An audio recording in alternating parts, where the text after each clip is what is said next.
وزیر اعلیٰ خیبر پختونخوا سہیل آفریدی کا راولپنڈی کے گورکھپور ناکے پر جاری دھرنا ختم کرنے کا فیصلہ۔ ذرائع کے مطابق علامہ ناصر عباس اور محمود خان اچکزئی کے ساتھ مشاورت میں منگل کو دوبارہ اڈیالہ آنے کی تجویز پر اتفاق۔ فیملی ملاقات کے موقع پر کارکنوں کو بھی آنے کی کال دی جائے گی۔ محمود اچکزئی نے میڈیا کو بتایا کہ وزیر اعلیٰ کے پی صبح بانی پی ٹی آئی سے ملاقات نہ کرانے کے معاملے پر ہائی کورٹ جائیں گے۔ ذرائع کا کہنا ہے کہ وزیر اعلیٰ کے پی نے اپوزیشن اتحاد کو دھرنے سے متعلق آگاہ ہی نہیں کیا۔ دھرنے کے 4 گھنٹے بعد اپوزیشن اتحاد کی قیادت سے ریسکیو کرنے کے لیے رابطہ کیا گیا۔ سہیل آفریدی چاہتے تھے کہ اپوزیشن اتحاد کی قیادت دھرنا ختم کرنے کا اعلان کرے۔ واشنگٹن میں وائٹ ہاؤس کے قریب فائرنگ سے 2 نیشنل گارڈز کے شدید زخمی ہونے کے بعد ایف بی آئی کی ریاست واشنگٹن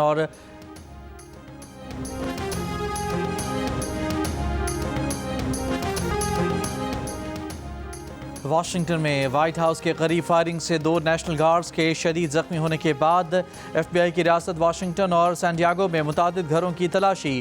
ڈائریکٹر ایف بی آئی آکاش پٹیل نے بتایا کہ تفتیش کاروں نے ریاست واشنگٹن میں مشتبہ شخص کے گھر سے سیل فون، لیپ ٹاپ اور آئی پیڈز قبضے میں لیے۔ فائرنگ کی وجوہات جاننے کے لیے گرفتار افغان شہری رحمان اللہ لاکھنوال کے رشتہ داروں سے بھی تفتیش کی گئی۔ امریکہ کا افغان باشندوں کی امیگریشن کی درخواستوں پر مزید کام، غیر معینہ مدت تک روکنے اور بائیڈن دور میں افغانستان سے امریکہ آنے والے ہر غیر ملکی کی دوبارہ جانچ پڑتال کا حکم۔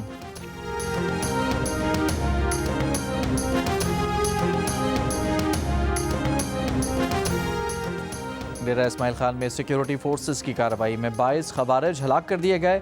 کارروائی بھارتی پراکسی فنتنائل خوارج کی موجودگی کی خفیہ اطلاع پر کی گئی۔ ڈیرہ اسماعیل خان میں یہ کارروائی 26 نومبر کو کی گئی۔ وفاقی وزیر داخلہ محسن نقوی کی ڈیرہ اسماعیل خان میں خارجیوں کے خلاف کامیاب آپریشن پر سیکیورٹی فورسز کی تعریف۔ بلاول بھٹو زرداری کا سیکیورٹی فورسز کو خراج تحسین۔ دہشت گردی کے خاتمے اور قیام امن کے لیے سیکیورٹی فورسز کے عزم کو سراہا۔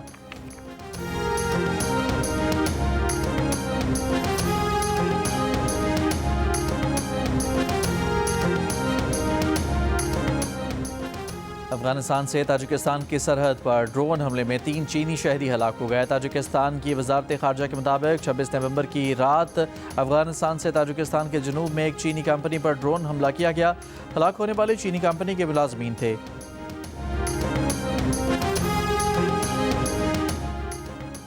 پاکستان کی تاجکستان میں چینی شہریوں کے قتل کی مذمت۔ دفتر خارجہ کے بیان میں کہا گیا ہے کہ چینی شہریوں پر دہشت گرد حملہ بزدلانہ فعل ہے۔ حملے میں ڈرون کے استعمال سے خطرے کی سنگینی واضح ہوتی ہے۔ پاکستان بھی افغان سرزمین سے ہونے والی دہشت گردی کا شکار رہا ہے۔ افغان سرزمین کا دہشت گردی کے لیے استعمال انتہائی تشویشناک ہے۔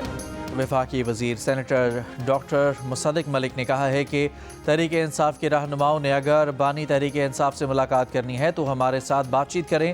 پروگرام کیپٹل ٹاک میں تحریک انصاف کے شہرام ترکئی نے کہا کہ اگر حکومت کے پاس اتھارٹی ہے تو تحریک انصاف بات چیت کے لیے تیار ہے۔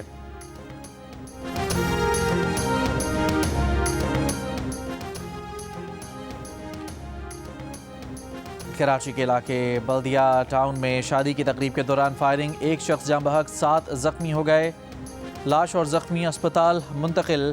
پولیس نے گلشن اقبال میں نجی کوریئر کمپنی کے دفتر میں ڈکیتی کی کوشش ناکام بنا دی۔ مقابلے کے بعد 1 ملزم گرفتار، 2 فرار ہو گئے۔ پاک کالونی میں سنیپ چیکنگ کے دوران پولیس کی کارروائی، منشیات فروش گرفتار، آئس برآمد، ملزم پر منشیات، اسلحہ اور پولیس مقابلے کے 10 سے زائد مقدمات درج ہیں۔ آصفہ بھٹو زرداری سے متحدہ عرب امارات کے قونصل جنرل کی ملاقات۔ خواتین کو بااختیار بنانے، تعلیم، صحت عامہ اور بچوں کے حقوق کے امور پر تبادلہ خیال کیا گیا۔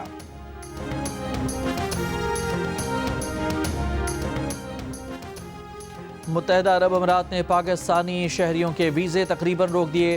صرف سرکاری اور سفارتی پاسپورٹ کے حامل پاکستانیوں کو ویزا جاری کیا جا رہا ہے۔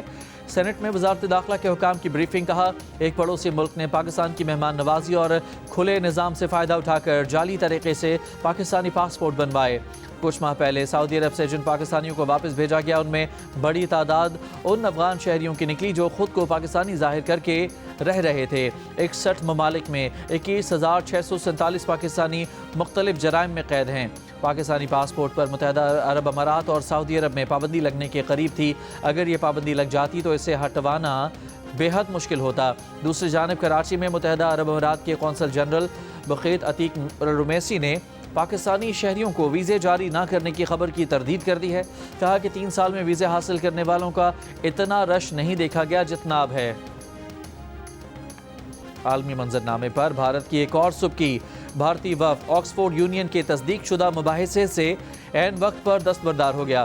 پاکستان کو بلا مقابلہ کامیابی مل گئی۔ مباحثے کا موضوع بھارت کی پاکستان پالیسی صرف عوامی جذبات بھڑکانے کی حکمت عملی تھا۔ پاکستان ہائی کمیشن لندن کے مطابق ہائی کمشنر ڈاکٹر محمد فیصل مباحثے کے لیے لندن میں موجود تھے، لیکن بھارت مباحثے سے بھاگ گیا۔ میڈیا پر پاکستان مخالف پروپیگنڈا کرنے والے بھارتی تجزیہ کاروں کو جب کھلی بحث کا موقع ملا تو غائب ہو گئے۔ پاکستان نے دلیل، مکالمے اور قانونی موقف سے بحث جیتنے کی تیاری کی۔ بھارت نے بحث شروع ہونے سے پہلے ہی ہتھیار ڈال دیے۔ آکسفورڈ یونین کے مباحثے میں بھارتی وفد کی عدم شرکت ان کے اپنے عوام کے سامنے بھی سوالیہ نشان بن گئی۔ آکسفورڈ یونین جیسے غیر جانبدار فورم پر بھارتی بیانیے کی کمزوری بے نقاب ہو گئی۔ بھارتی طلباء کی اکثریت کے باوجود بھارتی وفد نے ووٹ کا سامنا کرنے سے انکار کیا۔ بھارتی مقررین نے ممکنہ شرمندگی سے بچنے کے لیے پہلے سے طے شدہ مباحثہ خود ہی سبوتاژ کر دیا۔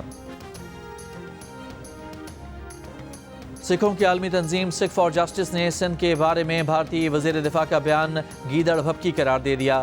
سکھ فار جسٹس تحریک کے رہنما گرپتونت سنگھ نے کہا کہ بھارتی وزیر دفاع کی سندھ پر قبضے کی دھمکی پر پاکستان کو پاک فوج میں سکھوں کی بھرتی کا راستہ کھولنا چاہیے۔ سکھ رضاکاروں کی خصوصی فہرست اور ایک سکھ دفاعی یونٹ بنائی جائے جس کی تعیناتی خاص طور پر سندھ میں کی جائے۔ پاکستان اندراج کا پروٹوکول جاری کرے تو دنیا بھر کے ہزاروں سکھ شامل ہونے کو تیار ہیں۔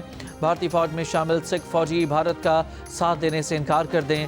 عالمی قوانین میں فوجی کو حق ہے کہ وہ اپنی ضمیر کی بنا پر کسی جنگ میں جانے سے انکار کر سکتا ہے۔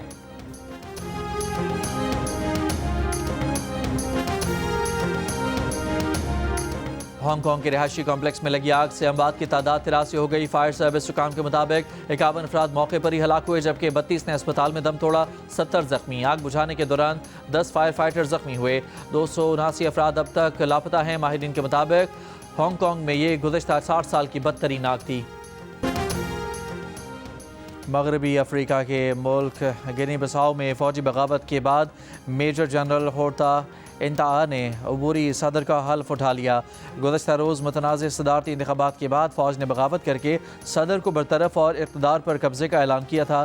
افریقی یونین کے چیئرپرسن محمود علی یوسف کی گنی-بساؤ میں فوجی بغاوت کی مذمت، معزول صدر امبالو سمیت تمام زیر حراست افراد کی رہائی کا مطالبہ۔